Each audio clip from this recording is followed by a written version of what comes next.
A Bíblia é um livro que enaltece a figura feminina em diversas ocasiões.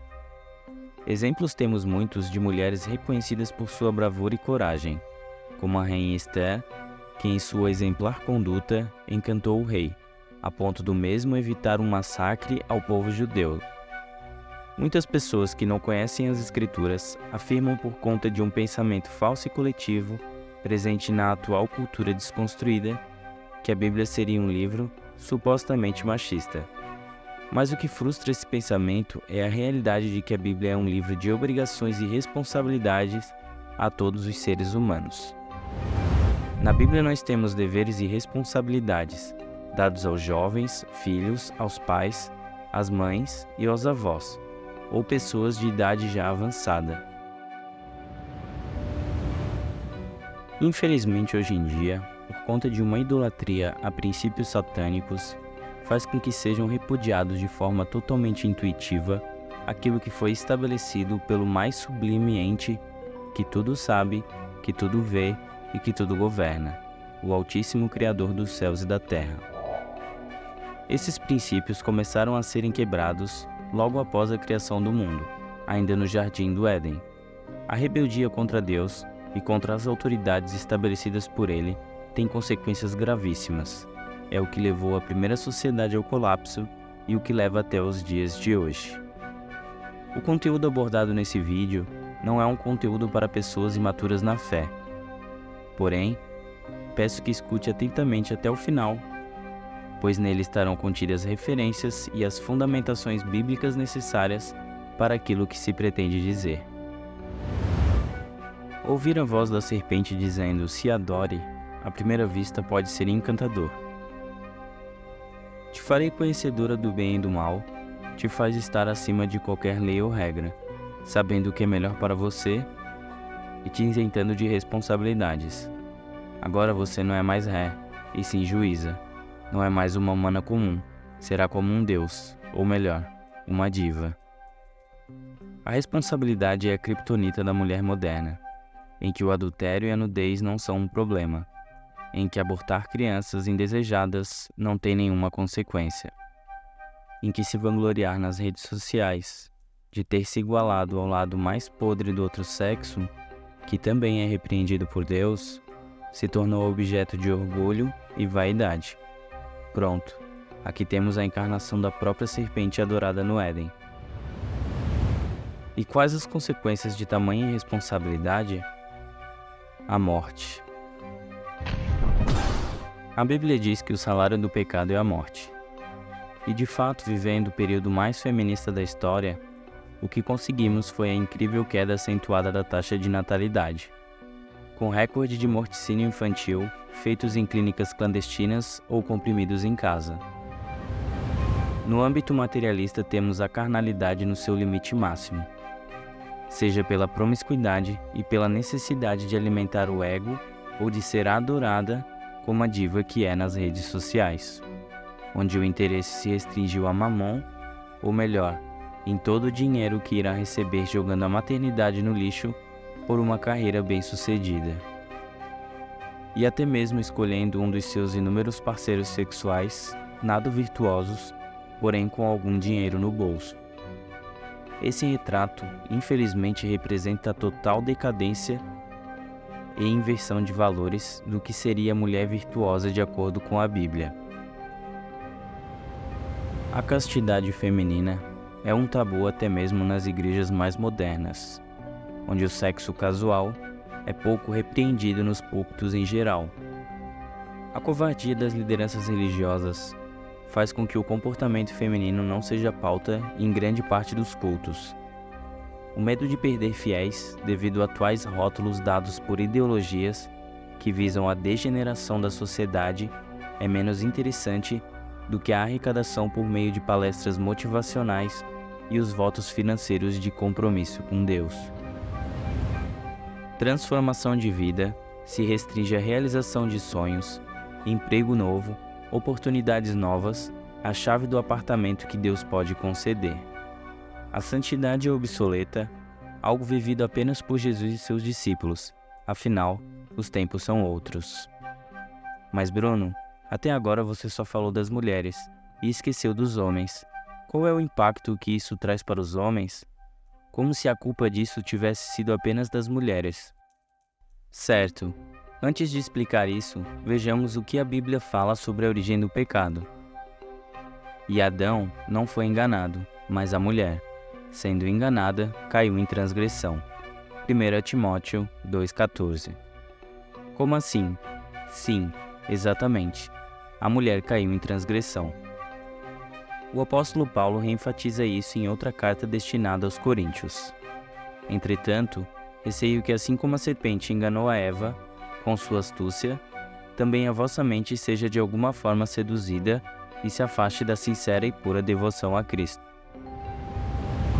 Neste caso, por alguma razão específica, a serpente escolheu a mulher para ludibriá-la, com a falsa sensação de poder ao provar do fruto.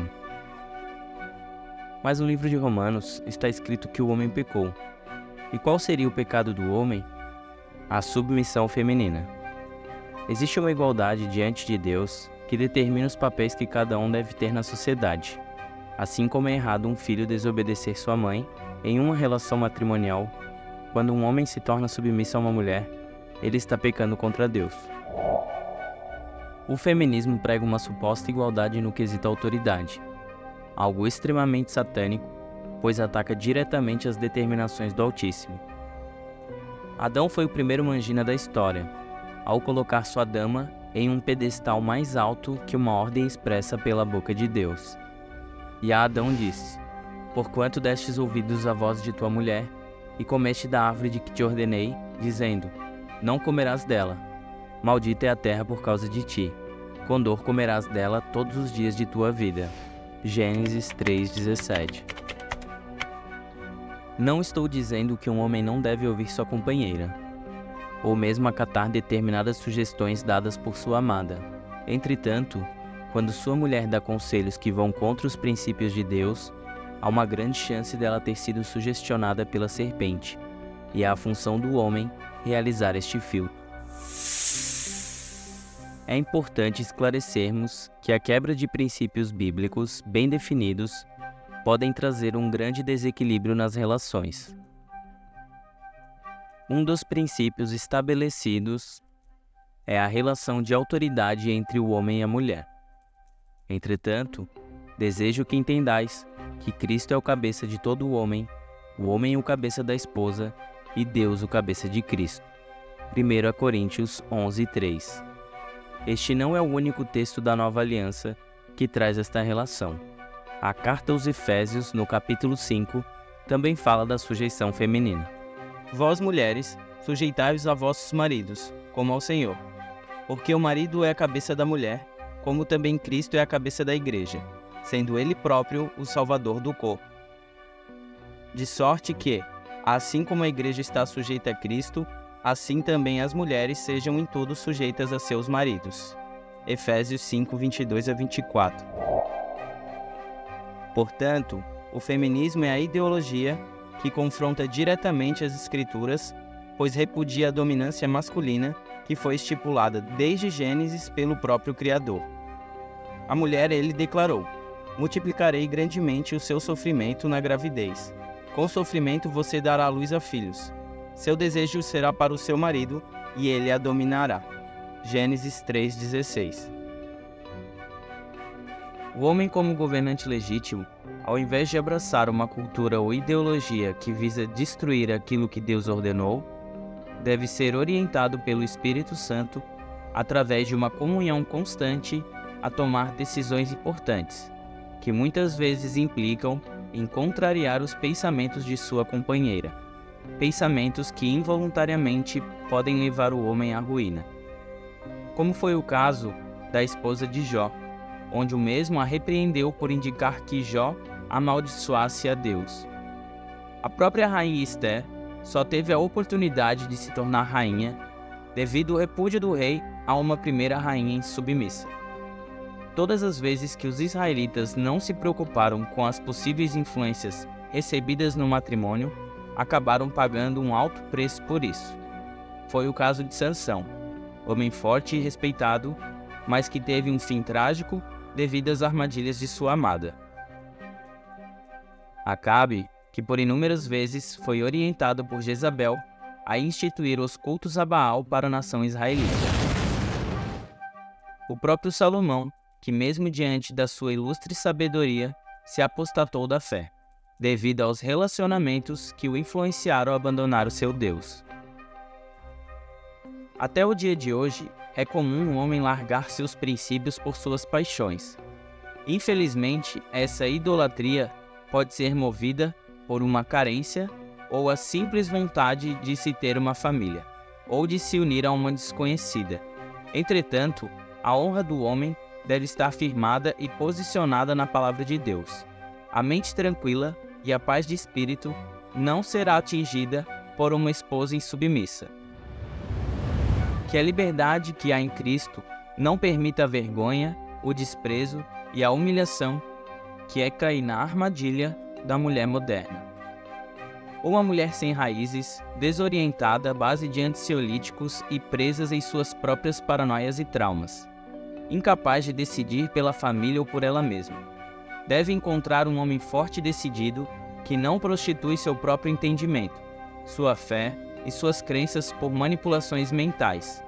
Homens bem posicionados, dispostos a liderar sua casa e sua família, dono do seu próprio sistema, pronto para defender seu legado e sua linhagem.